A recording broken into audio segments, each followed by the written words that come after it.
Hey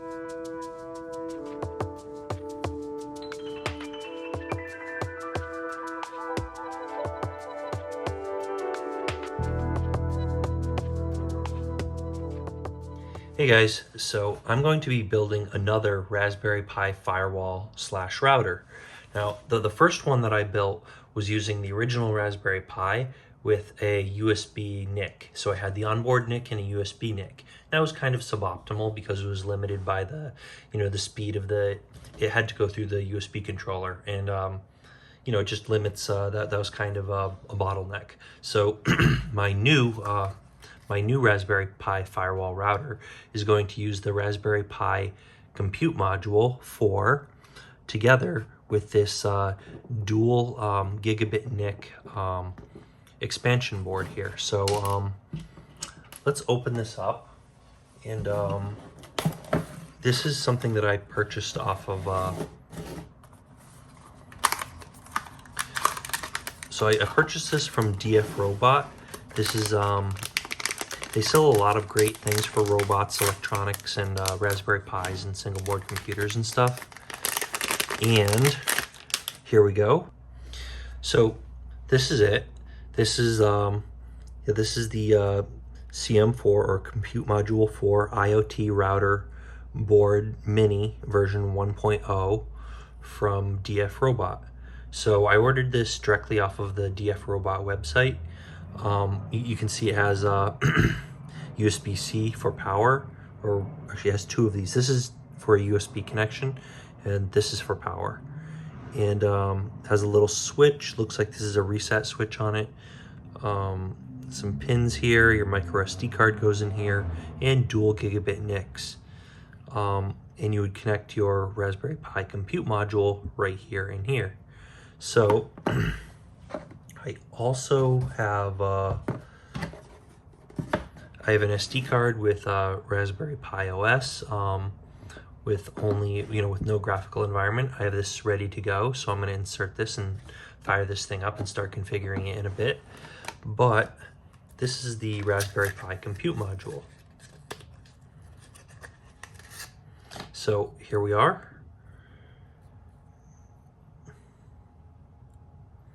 Raspberry Pi compute module 4. So yeah, as you can see, there are no ports, no way to power it on, nothing at all except for these. So this can't do anything by itself. This needs an I/O board.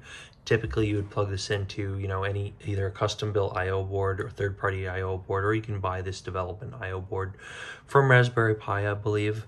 But in this case, the board that we have is this board right here. So we're going to connect it to this, and yeah, there you go. That's basically going to provide all the connections and everything else you could possibly need. And I also picked up a separate power supply for this. Now, if you're looking for any of these things, I'm going to put links to these. So I'm going to have a link to this, a link to the SD card that I used, the compute module, and this thing. So you can pick these up on Amazon, and this guy up from DF Robot. The Amazon links will probably be affiliate links, and I have no idea if that one's going to be affiliate or not. But links in the description. So check the description.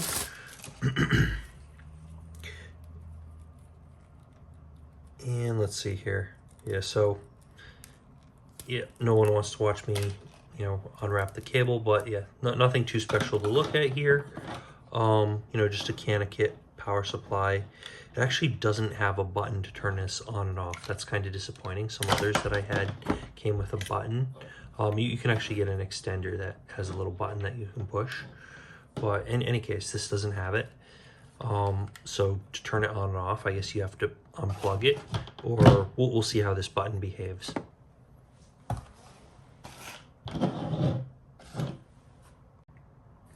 Now you can see there's only one way this could connect together. It can fit like this. You would not be able to fit it together like this. See how that just does not line up? If you were to line it up, it would be like that.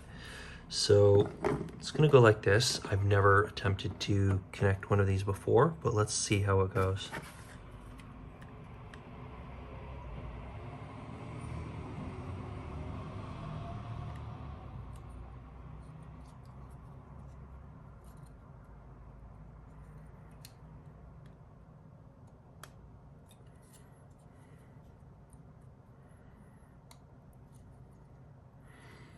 And that's stuck together relatively easily.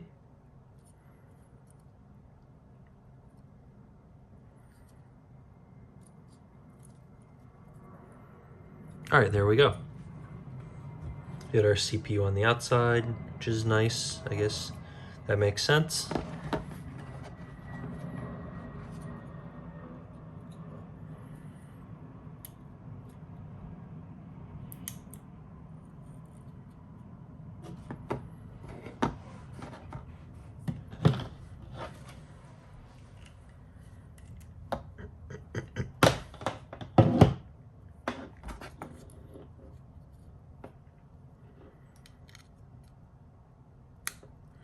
And that's basically going to be it. We're going to have this, your network's going to go in here. I'm actually not sure which one is going to pick up first. And other than that, yeah, so I'm gonna basically get this set up, and then I will log into it and go over the configuration. I'll go over every command I used and every change to every config file.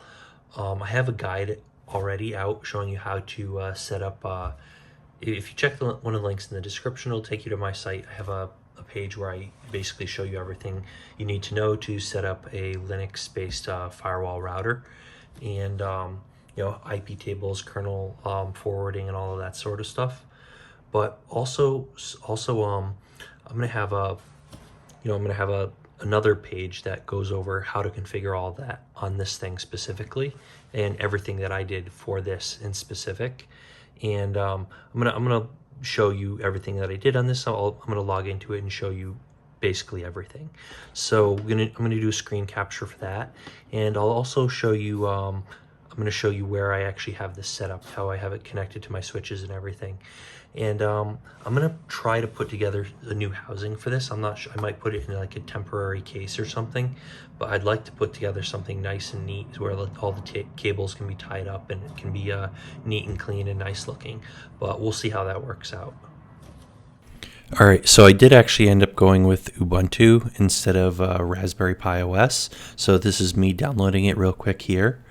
So I just wanted to show you that real quick and show you how I unpack it. I use the XZ command to unpack it like you see right there. So just going to show you how I unpacked it, wrote the image to an SD card, and then we're going to jump into the configuration in just a minute, and we'll talk about why I chose Ubuntu rather than Raspberry Pi OS. So I'm writing the SD card with Etcher, and I sped up the clip a lot, so it's going a whole lot faster. And I'm going to cut away to the fully configured system in just a sec and show you everything that I have already set up.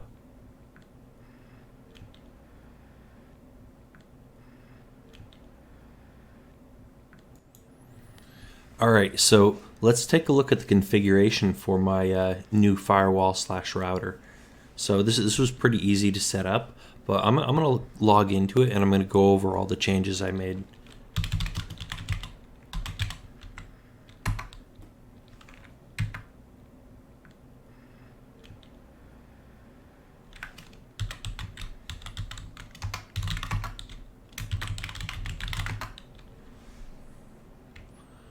All right, so here we go. Let's just increase the size a little bit here. Increase this window a little bit. May as well just use up all the space. Now, first thing I did that I should probably go over. So when I downloaded the image from Ubuntu, so I actually ended up using Ubuntu rather than Raspberry Pi OS. I had initially installed Raspberry Pi OS.